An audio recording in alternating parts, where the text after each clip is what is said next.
Bienvenue à Vieux-Sang, un village pittoresque de l'Hérault.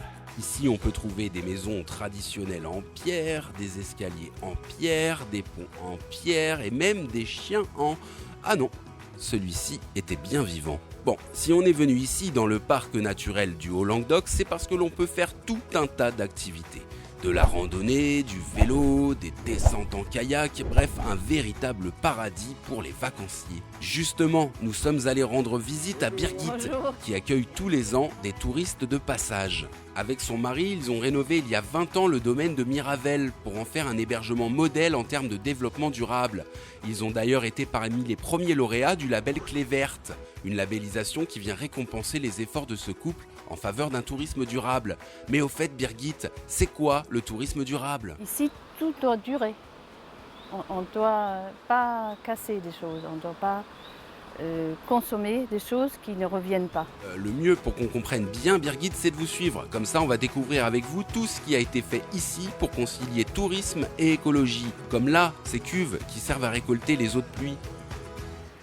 Normalement, on ne le montre pas. Promis, Birgit, on n'a rien vu. En revanche, on a bien vu cet ancien moulin conservé pour en faire un refuge à chauves-souris. Et en plus, il est labellisé par la LPO. Allez, maintenant, passons au jardin. Ici, que des essences locales pour éviter d'avoir trop à arroser. L'électricité est alimentée par ces panneaux, là, sur le toit, et l'eau chaude par cette chaudière à bois.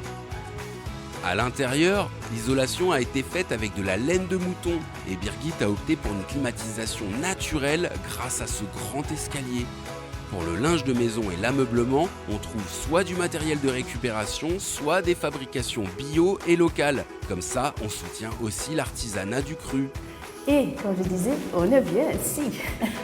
Ça soutient vraiment bien le dos. Alors que beaucoup de chaises... Et du coup, ça donne envie d'essayer ça. Vous permettez, Birgit ? Bon, c'est pas tout. Maintenant, c'est l'heure de passer à table. À table. Enfin, quand je disais passer à table, j'évoquais surtout l'interview où vous allez nous expliquer la genèse de ce projet. Ah, c'est sûr qu'à l'époque, ce n'est pas tendance comme maintenant. Hein. C'était pas à la mode. On se sentait un peu cobaye sur cette idée-là et heureusement, ça a pris. Quand on crée un lieu qui a cet esprit, les gens respectent l'esprit et l'entretiennent aussi. Et c'est vrai qu'à Miravel, on est tout de suite connecté avec les éléments. Ici, toutes les pièces offrent une vue splendide sur la nature environnante. Et au milieu, coule une rivière. On se reconnecte avec la nature et on se reconnecte avec soi-même parce que c'est difficile d'être artificiel ici. Tout est tellement naturel et brut. On sait qu'il y a beaucoup de nos hôtes qui repartent ressourcés avec un esprit différent, je pense. Bon, Birgit, c'est déjà l'heure de se quitter. Je dois partir. Ah, mais c'est quoi ? C'est un cadeau ? Confiture d'orange amère avec les oranges d'ici de la cour. Donc ça fait partie de petits cadeaux de bienvenue. Et ça fait toujours plaisir aux gens. Mais tout le plaisir a été pour moi, Birgit. Je vous dis au revoir et encore merci. Ciao, ciao le chat.